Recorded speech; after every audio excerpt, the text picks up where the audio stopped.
Fala galera, tudo certo? E aí, tudo certo? Vamos lá para mais um vídeo sobre cidadania italiana. É isso aí. Hoje o nosso objetivo principal é falar para você o passo a passo, né, de como começar a busca pelos seus direitos de ser um cidadão italiano.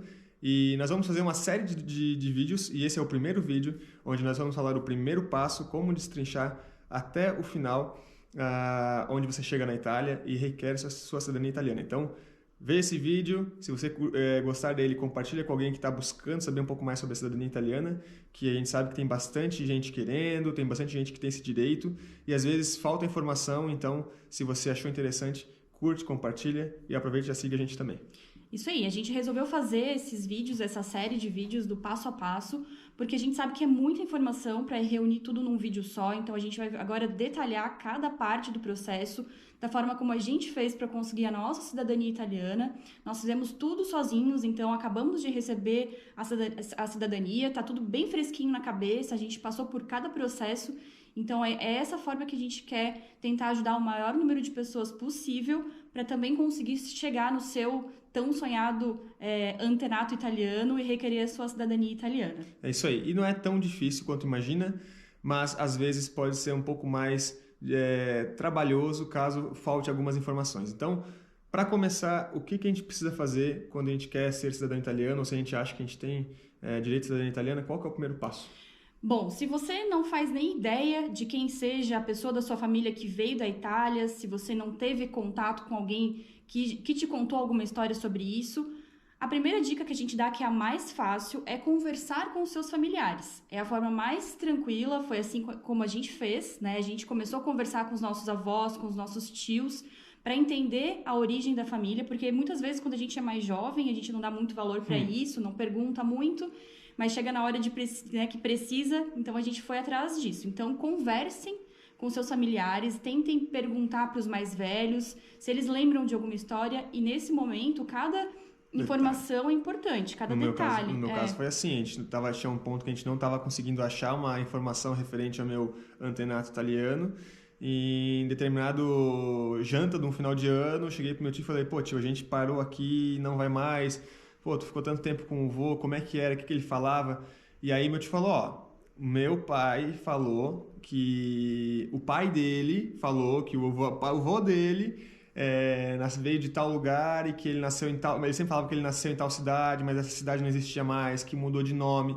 Aí eu falei, putz, eu nunca pensei sobre isso. Eu vou lá no Google e pesquisei, realmente achei o nome da cidade antiga, achei o atual, tinha trocado mais uma vez, e a terceira cidade que a gente se encontrava estava bem perto da gente, então o cartório não mudou o nome, mas era o mesmo cartório, mudou só de dono, né? O nome da família talvez passou para frente, e no final das contas eu achei a informação que eu precisava e eu consegui conquistar o documento, porque caso contrário era uma informação que a gente nunca, ou ia ter que ficar procurando, né? Ou talvez nunca achar, mas a gente conseguiu achar. Então, em conversar com seus familiares é super importante. Depois disso, se você conseguiu uma informação ou se você não conseguiu nenhuma informação, o segundo passo seria reunir, de repente pegar um documento da linhagem aí da sua família para ver quem é o anterior. A partir do seu documento, você já tem algumas informações importantes. Quando a gente pede uma certidão de nascimento no cartório em inteiro teor, isso é uma informação bem importante que muita gente não sabe, você recebe mais informações do que aquela certidão simples, aquela básica, que tem só algumas informações de horário de nascimento, local e data.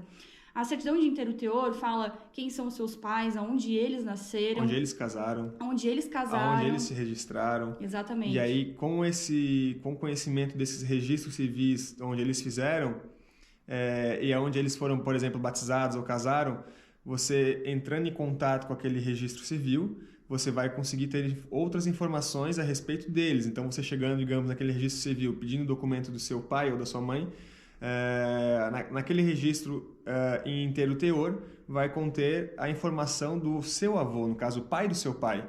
E aí você vai saber também onde é que foi a cidade do registro civil, onde foi feito outros documentos. Então você vai da sua linhagem para trás, num processo de frente para trás. Isso. E descobrindo onde aconteceu esses registros, você consegue achar esses registros civis, entrar em contato e pedir o documento daquela pessoa em específico. Então vamos lá, o mais fácil é começar a partir do seu, né? Seu pai, sua mãe, você também tem ideia de onde nasceram. você vai pedir o registro de nascimento inteiro, o teor deles, aí você vai descobrir exatamente o nome do seu avô e da sua avó, vai pegar e vai pedir também o registro inteiro, o teor deles de nascimento, dos seus avós. E aí você Às vezes vai pode ser em indo... outra cidade, né? Muitas vezes acontece de ser em outras Eles cidades. iam migrando, né? Então, aqui fica uma dica que a gente aprendeu na prática. Quando você for entrar em contato com os cartórios, primeiro tenta ligar, telefonar para o cartório de registro civil daquela cidade. Eles respondam tão rápido, né? Porque a gente tentava por e-mail, às vezes demorava muito para responder, ou então tenta realmente telefonar para ver se você consegue alguma informação já por telefone. Quando é uma cidade menor, um cartório menor, eles já te passam informação pelo telefone. Eles já falam, eu tenho aqui, já procuram na hora, passam o número do registro, da folha e do livro onde está aquela certidão, e aí você preenche um requerimento e faz o pedido dessa certidão. E é super simples, na verdade, isso é de praxe para todo mundo. O que muda é que alguns cartórios pedem alguns dias a mais, ou uns a menos, um valor a mais, um valor a menos, mas de modo geral você tem que pedir para um outro, para o registro civil da sua cidade, para ele requerer esse documento do registro civil. Então, por exemplo, nós somos de Blumenau, Santa Catarina, Brasil, nós fomos lá no nosso cartório de registro civil de Blumenau e pedimos o documento, por exemplo, de Lages, da minha mãe, documento de nascimento, ou de Curitibanos, documento de casamento da minha mãe e do meu pai. E aí, através de um cartório, eles pedem para o outro cartório e enviam para esse cartório, o cartório imprime e te entrega. Tá certo? Ou você vai até a cidade, caso for muito próximo, e você requer direto lá no próprio cartório. Você vai estar economizando alguns reais nesse esquema, tá? Tem que fazer esse cálculo, né? Se a gasolina compensa ir pessoalmente no cartório ou se compensa mais pedir via cartório da sua própria cidade. E uma coisa que eu me lembrei agora também é que quando a pessoa está viva, no caso, se o seu pai, sua mãe ou seu avô e sua avó ainda estiverem vivos, eles precisam autorizar essa emissão desse documento. Foi o que aconteceu com o meu caso. Para pedir o documento da minha mãe, a minha mãe teve que ir no cartório e requerer o próprio documento. Eu não pude requerer o dela. Exatamente. Tá? Então, essa questão também é importante acontecer. Alguns cartórios às vezes até pedem uma árvore genealógica para ver se você realmente é da linhagem, para te dar esse documento, tá? Isso aconteceu comigo também. Aqui é importante enfatizar que cada cartório funciona de uma forma, cada cartório tem o seu preço, alguns cobram até pela pesquisa, para saber se aquela certidão está lá, eles cobram tamanha demanda de gente todo dia pedindo E o trabalho pesquisa. que realmente dá de abrir um livro dessa grossura, de, sei lá, 50 anos atrás, e pesquisar página por página, mais ou menos naquela data, até encontrar em umas letras extremamente antigas e trabalhadas, que às vezes é ruim de entender. Então, é um trabalho minucioso, é um trabalho que demanda uma atenção, é um trabalho de responsabilidade muito grande da parte deles. Então, eles cobram normalmente um valor sobre isso, tá? Então, a nossa dica nesse momento é tenha paciência, porque mexer com cartório não é fácil. Então, estejam bem preparados para ir com calma, passinho a passinho, documento a documento, porque essa parte a gente passou, né? Não são todos, tá, gente? Mas alguns são mais travados e alguns são bem mais práticos. Então, assim, teve um cartório em específico que foi extremamente ruim para mim, que fazer uma retificação, que nós vamos falar sobre isso lá na frente, eu demorei mais de um ano e gastei um caminhão de dinheiro. Teve um da Carla que a gente foi na cidade, uma cidade muito pequena, e a mulher fez na hora, ela falou, daqui a meia hora você pode voltar, a gente foi tomar um café, voltou, tava com o documento na mão. Tá, então, isso é muito de cartório para cartório, isso é muito de como você fala com as pessoas. Esse cartório que eu tive um trabalho difícil, eu conversei várias vezes por e-mail e chegava uma hora que alguém não me respondia e morria ali a conversa, várias vezes. Liguei para lá várias vezes e ia, às vezes morria. Até que uma hora eu falei, eu vou mandar assim mesmo, porque não é a forma certa, mas já que eles não me respondem, eu vou mandar da forma como eu acho que está correto, meus documentos estão aqui. E eles me responderam, tudo bem. Não era a forma correta, não era nenhuma das formas que eles pediam, exigiam, e no final deu tudo certo, eles me responderam e falaram, falta tal documento. Eu encaixei esse documento, mandei de novo, e me responderam uma semana depois, já com o documento pronto, ou seja, não era nenhuma das duas formas que eles exigiam, mas não era nenhuma forma irregular, e eles analisaram os documentos, viram que eram corretos e deu tudo certo. Então, assim, tem que ter uma flexibilidade, um jogo de cintura, porque eles trabalham com muita pressão, com muita questão de documentos importantes, então não dá pra gente chegar chegando e querer obrigar que eles façam pro outro dia. Então não tenha pressa. Exatamente. E vamos lá.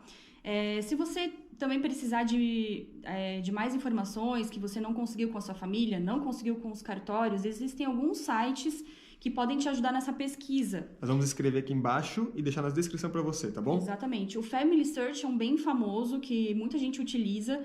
O que acontece? Pode ser que tenha um primo terceiro seu, um primo segundo que você não conhece, que também esteja procurando, porque imaginem só que os seus tataravós tiveram lá 5 filhos cada um. 5 é pouco pra aquela época. E cada um tiveram 4 cada um. Então, tem muitos primos, né, espalhados por aí, que muitas vezes a gente não conhece.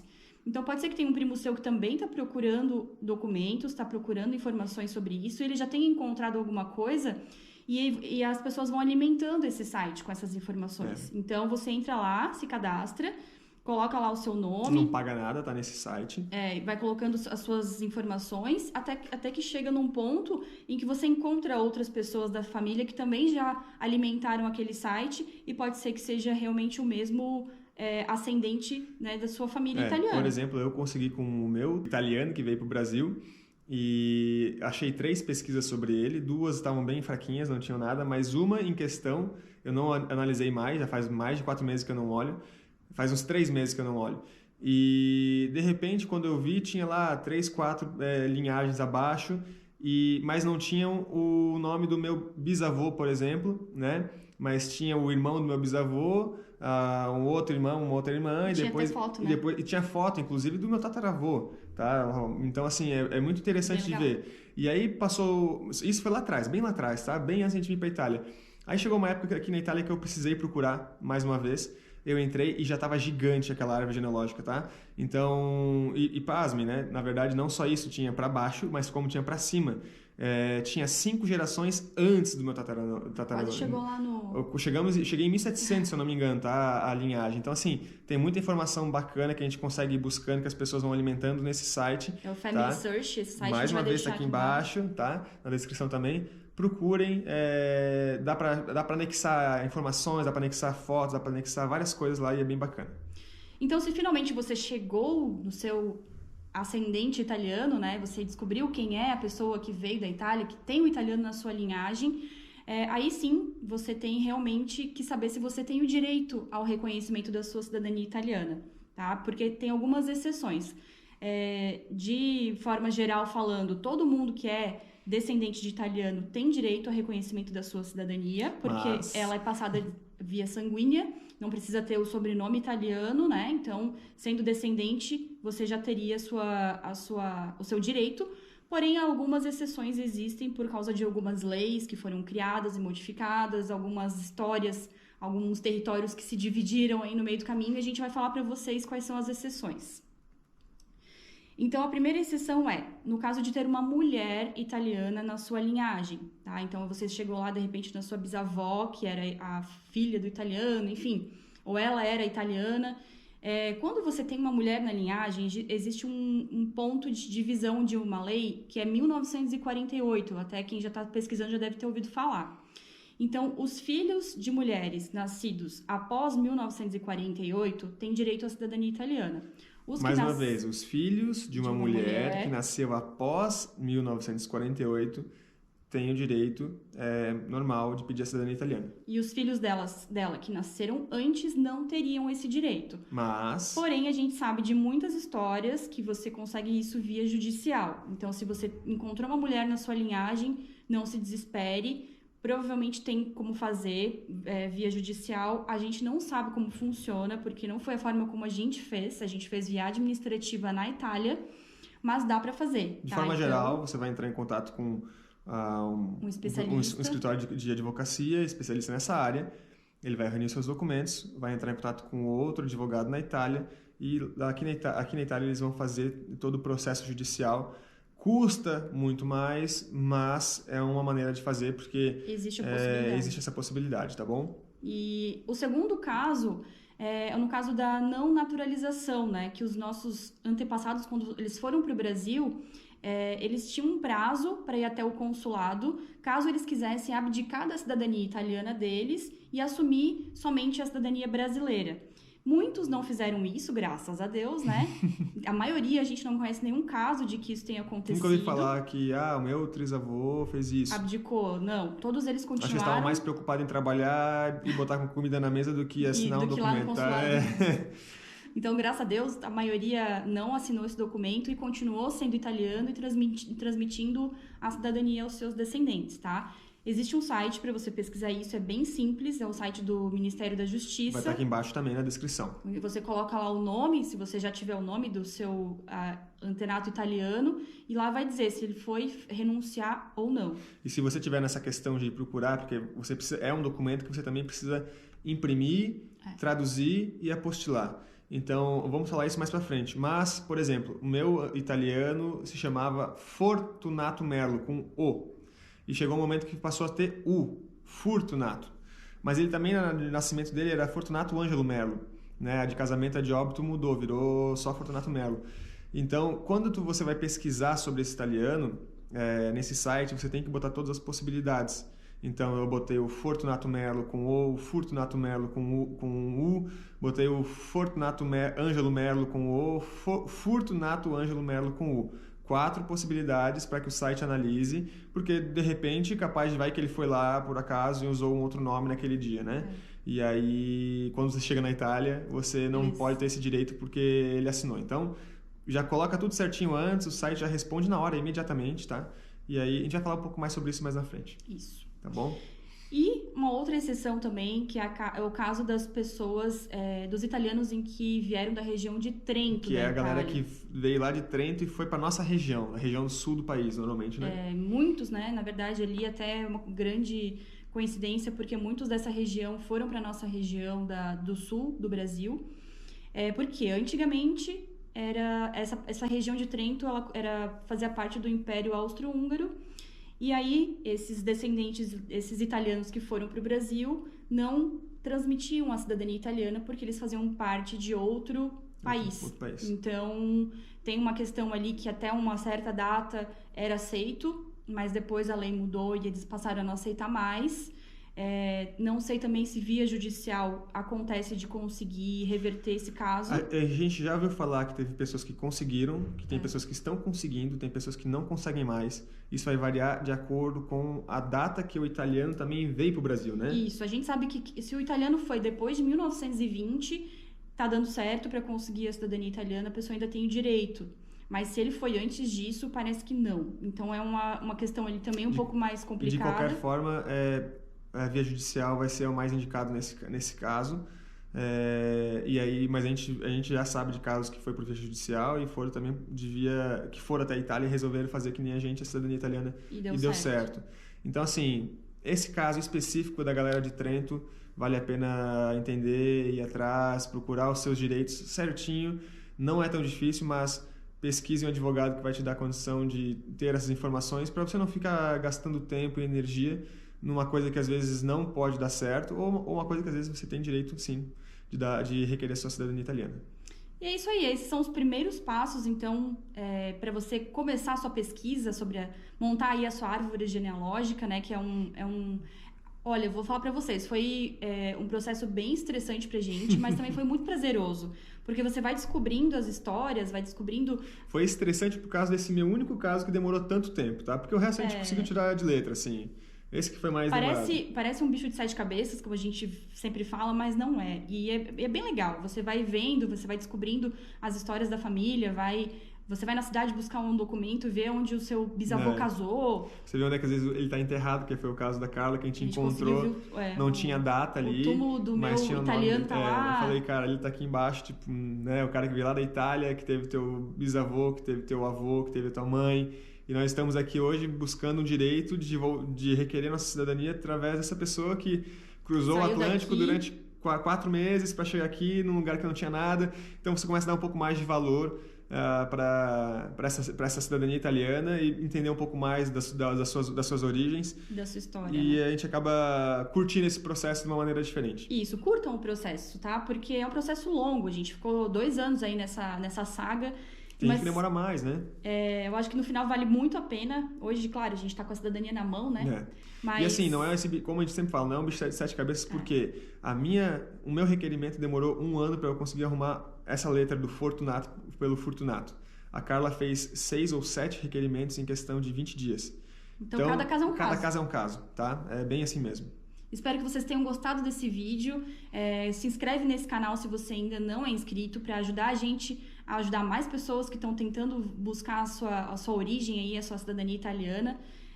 E deixa um like aqui pra gente. E se você tiver alguma dúvida sobre esse vídeo, sobre esses primeiros passos, também pode comentar, que à medida do possível a gente vai responder todo mundo. E não esqueça que essa é uma série de vídeos que a gente vai fazer, são aproximadamente 10 vídeos, tá? Do passo a passo de como a gente vai fazer. Tá quase chegando a hora de a gente retirar nosso passaporte. Assim que retirar nosso passaporte, a gente tem mais vídeos para compartilhar com vocês. Então, se você tem alguma dúvida ainda e quer perguntar alguma coisa, dá uma olhadinha no nosso canal do YouTube. Lá tem uma página, uma playlist só sobre cidadania italiana, e na descrição você já vai entender se às vezes a sua dúvida já não está respondida naquele vídeo. Então dá uma olhadinha lá na nossa playlist. Tá? É a única playlist que está no nosso canal que está montada. Tem alguns, né, poucos vídeos lá, mas que esclarecem muitas dúvidas, e à medida do possível a gente vai esclarecendo ao passo que a gente vai entregar para vocês daqui para frente. Isso aí. Até o próximo vídeo, então. Valeu, galera. Tchau, tchau. Até mais.